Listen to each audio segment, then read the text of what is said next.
Hello friends, வணக்கம் and welcome back to சில்லுன்னு ஒரு டாக். நிறைய பெண்களுக்கு ஃபெஸ்டிவல் டேயில் சாரீ கட்டுறது ரொம்பவே பிடிக்கும். பிகாஸ் நார்மல் டேயில் சாரீ கட்டுறதை விட ஃபெஸ்டிவல் டேயில் சாரீ கட்டுறோம்னா இன்னும் ஸ்பெஷலாக, இன்னும் ஹைலைட்டாக தெரியும். ஆனால் உண்மையாக சாரீ அழகுலங்க, சாரியை எப்படி கட்டுறோம் அப்படிங்கிறதுல தான் அழகு. ஸோ ரொம்பவே ஈஸியாக, ட்ரெண்டியாக, ஒரு ஹை லுக்கில் எப்படி சாரீ கட்டுறதுன்னு தான் இப்போ பார்க்க போகிறோம். வீடியோ பார்த்துட்டு இருக்க நீங்கள் நம்ம சேனல் இது வரைக்கும் சப்ஸ்கிரைப் பண்ணாதவங்களா இருந்தீங்கன்னா கீழே இருக்க ரெட் கலர் சப்ஸ்கிரைப் பட்டனை கிளிக் பண்ணி சப்ஸ்கிரைப் பண்ணிவிடுங்க. பக்கத்தில் இருக்க குட்டி பெல் பட்டனையும் கிளிக் பண்ணிவிடுங்க. உங்கள் சாரியோட இன்சைடு கார்னரில் ஒரு நாட் போடுங்க.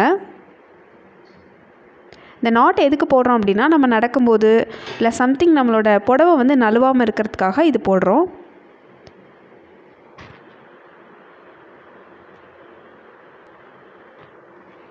ஸோ இப்படி நாட் போட்டதுக்கப்புறமா நல்லா ஃபிட்டாக இருக்க மாதிரி இன்சர்ட் பண்ணிக்கோங்க. இன்சர்ட் பண்ணிவிட்டு ஒரு ரவுண்டு இப்படி சாரியை கொண்டு வந்துடுங்க.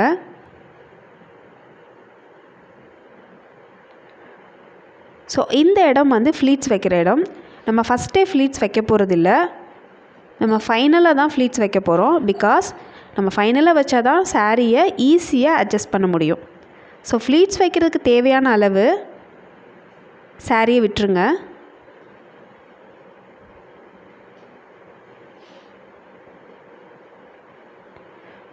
உங்களுக்கு எவ்வளோ ஃப்ளீட்ஸ் வேணும், சாரியோட லென்த்து, உங்களோட ஹைட்டு, இதை பொறுத்து தான் ஃப்ளீட்ஸ் வரும். ஸோ பேலன்ஸ் இருக்கிறத இன்னொரு ரவுண்ட் கொண்டு வந்துடுங்க. இங்கே பாருங்கள், ஃப்ளீட்ஸ் வைக்கிறதுக்கு நான் இவ்வளோ விட்டுருக்கேன்.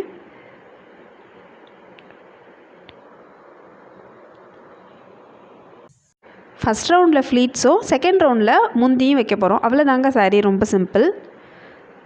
இப்போ நீங்கள் இன்னொரு ரவுண்ட் வந்ததுக்கப்புறமா உங்களோட ஆப்போசிட்டில் உள்பக்கமாக மடிங்க.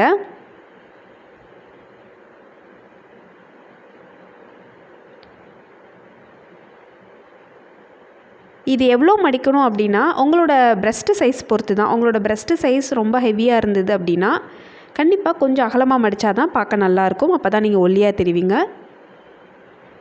ரொம்ப கம்மியாக இருந்துச்சு அப்படின்னா சின்னதாக மடிச்சுக்கோங்க, நல்லாயிருக்கும். ஸோ இங்கே பாருங்கள், அவ்வளோதான்.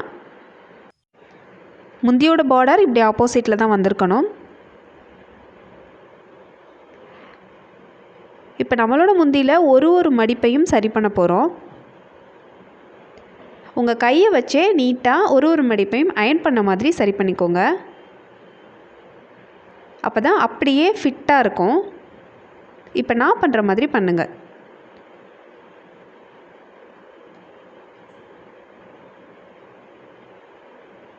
ஸோ எல்லா மடிப்பும் ஃபஸ்ட்டு மடிப்புக்குள்ளே தான் இருக்கணும், அதை தாண்டி வெளியில் வந்திருக்கக்கூடாது.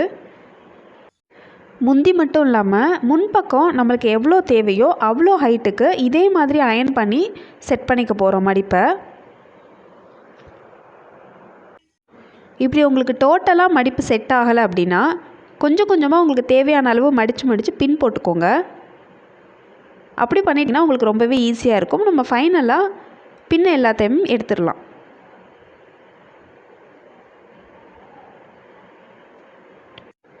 பேக் சைடு முந்தியோட லென்த்து உங்களோட முட்டிக்காலுக்கு கீழே வரைக்கும் இருக்கணும். நல்ல லென்த்தாக இருந்தால் தான் பார்க்குறதுக்கு நல்லாயிருக்கும்.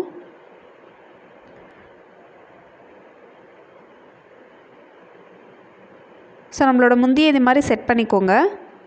ஃப்ரண்ட்டில் இருக்க பார்டர் மட்டும்தான் நம்மளுக்கு தெரியணும். அதுக்கு உள்ளார உள்ள மடிப்பு எதுவுமே நம்மளுக்கு தெரியக்கூடாது. அந்த அளவுக்கு நம்ம நீட்டாக அயர்ன் பண்ணி செட் பண்ணியிருக்கணும். ஃபஸ்ட் டைம் மட்டும்தாங்க சாரீ கட்டுறதுக்கு கொஞ்சம் நம்மளுக்கு டிஃபிகல்ட்டாக இருக்கும். அதுக்கப்புறம் இது ரொம்பவே ஈஸியாகிடும். 10 மினிட்ஸில் நீங்கள் சாரீ கட்டி ரெடி ஆகிடுவீங்க. எனக்கு தேவையான அளவுக்கு நான் முந்தி விட்டுட்டு ஃப்ரண்ட்டில் என் கை எட்டுற அளவுக்கு உள்ள எல்லா மடிப்பையும் நான் இதே மாதிரி நீட்டாக அயர்ன் பண்ணி செட் பண்ணிக்கிறேன். அப்படி இருந்தால் பார்க்குறதுக்கு ரொம்ப அழகாக இருக்குங்க. ஸோ வந்து நீங்கள் கீழே வரைக்கும் நல்லா நீட்டாக அயர்ன் பண்ணி செட் பண்ணிட்டீங்க அப்படின்னா நீங்கள் எந்த அளவுக்கு ஃப்ளெக்சிபிளாக நீங்கள் எடுக்கிறீங்களோ அதே மாதிரி நீட்டாக பின் குத்திக்கலாம். ஸோ பார்க்க நம்ம மேலே வச்சு அயர்ன் பண்ண மாதிரி இருக்கும். சாரீ ரொம்ப ஃபிட்டாக பார்க்க ரொம்ப அழகாக இருக்கும்.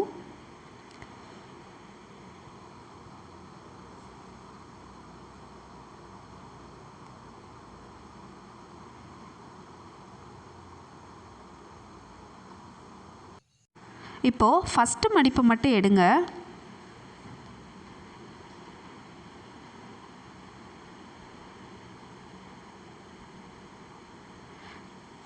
அதை நல்லா டைட்டாக இழுத்து கொண்டு வாங்க.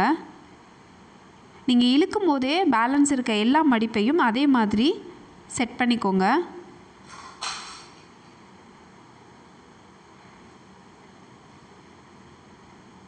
ஸோ சைட்லலாம் கொஞ்சம் எடுத்துக்கும், அதெல்லாம் அட்ஜஸ்ட் பண்ணிகிட்டே நீங்கள் எடுத்துகிட்டு வாங்க அந்த மடிப்பை.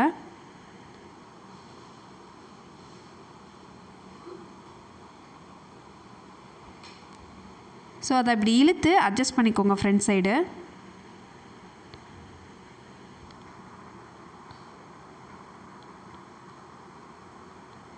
இப்போ ஃப்ளீட்ஸ் வைக்கிற இடத்த எடுத்துட்டு நம்ம இழுத்து அட்ஜஸ்ட் பண்ணோம் இல்லையா, அந்த பார்டரை இந்த மாதிரி சைடாக செட் பண்ணுங்கள். ஒரு ஸ்லாண்டிங் லைனில் இருக்கணும். அது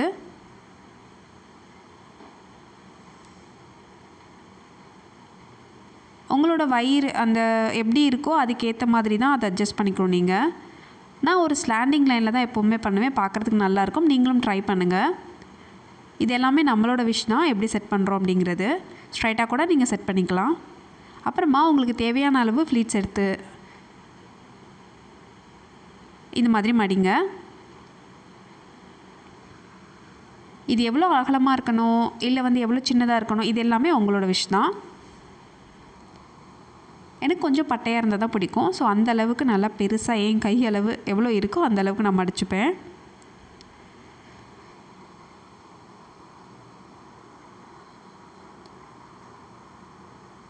இந்த ஃப்ளீட்ஸை ரொம்பவே டைட் பண்ணக்கூடாது.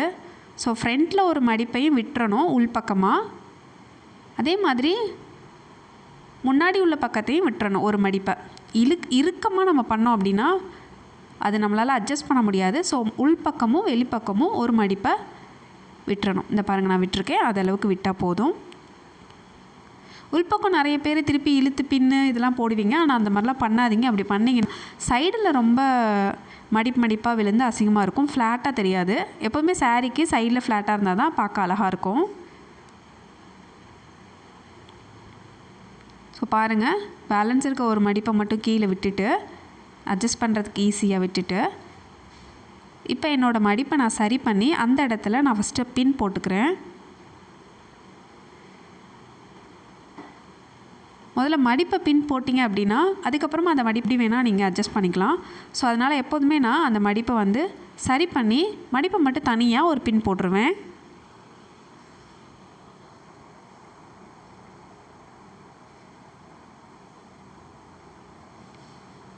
நம்ம முந்தைய எந்த அளவுக்கு செட் பண்ணமோ அதே மாதிரி தான் இந்த ஃப்ளீட்ஸையும் செட் பண்ணிக்கணும். ஆனால் இது பண்ணுறதுக்கு ரொம்பவே கஷ்டமாக தான் இருக்கும். நீங்கள் ஒரு ஸ்டூல் போட்டு உக்காந்துட்டிங்க அப்படின்னா கடைசியாக ஃப்ளீட்ஸை நல்லாவே அட்ஜஸ்ட் பண்ணிக்கலாம்.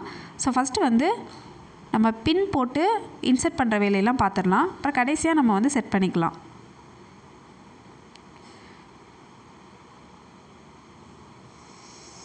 நான் ஃபஸ்ட்டு அந்த ஃப்ளீட்ஸில் பின் போட்டேன், அதுக்கப்புறமா அதை இன்சர்ட் பண்ணிட்டேன்.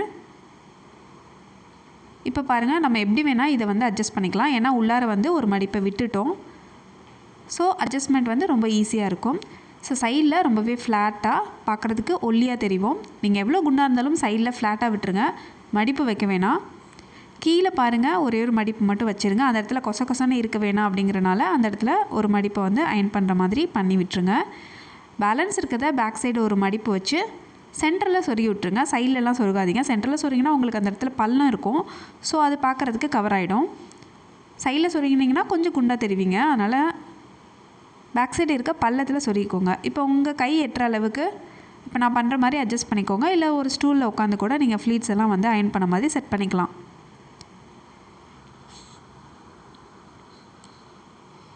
இப்போ இந்த பார்டர் வர இடமும் நம்மளோட ஃப்ளீட்ஸ் இன்சர்ட் பண்ணோம் இல்லையா, அந்த இடத்துக்கும் சேர்த்து நல்லா ஒரு பெரிய பின்னாக போட்டுக்கோங்க.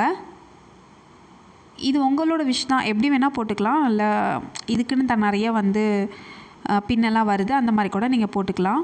கிளிப்ஸு அந்த மாதிரிலாம் வருது, நீங்கள் போட்டுக்கலாம். ஸோ நான் எப்போதுமே சேஃப்டி பின் தான் போடுவேன். போட்ட அப்புறமா இப்போ எல்லா பார்ட்டையும் நீட்டாக அட்ஜஸ்ட் பண்ணிக்கோங்க.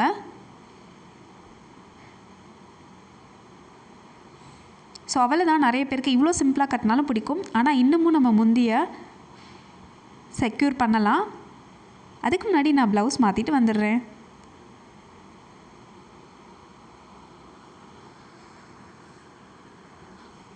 ஸோ என்னோடய சைடெலாம் எவ்வளோ க்ளீனாக இருக்குது பாருங்கள். அப்படி நீட்டாக இருக்குது பார்க்குறதுக்கு, கொசன்லாம் இல்லாமல். இந்த மாதிரி கட்டினீங்கன்னா நீங்கள் ரொம்பவே ஒல்லியாக தெரிவிங்க பார்க்குறதுக்கு. இப்போ ப்ளவுஸ் வந்து நான் மாற்றிட்டு வந்துடுறேன். அவள் தான் ஃப்ரெண்ட்ஸ், நான் ப்ளவுஸ் மாற்றினதுக்கப்புறமா பேக் சைடு எப்போதுமே ஹூக் போடுவோம். நம்ம பேக் சைடு வந்து ஹூக் போட்டோம்னா ஃப்ரண்ட்டில் வந்து விழுகாது. உங்களோட முந்தி மடிப்பு கலையாமையும் நீங்கள் வந்து பின் போட்டுக்கலாம்.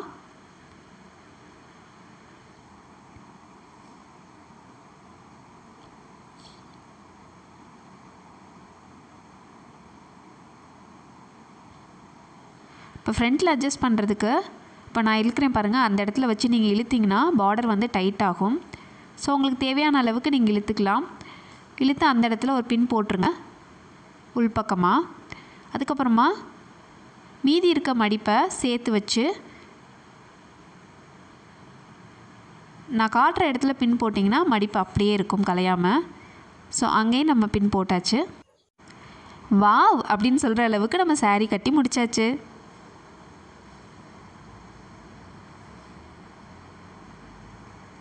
ஸோ ஃப்ரெண்ட்ஸ், இந்த வீடியோ உங்கள் எல்லாத்துக்கும் ரொம்ப பிடிச்சிருக்கும். இந்த வீடியோ உங்களுக்கு பிடிச்சிருந்துச்சுன்னா மறக்காமல் சில்லுன்னு ஒரு டாக் சேனலுக்கு சப்ஸ்கிரைப் பண்ணிவிடுங்க, லைக் பண்ணிவிடுங்க, அப்படியே மறக்காமல் கமெண்ட் பண்ணி பூஸ்டப் பண்ணிவிடுங்க.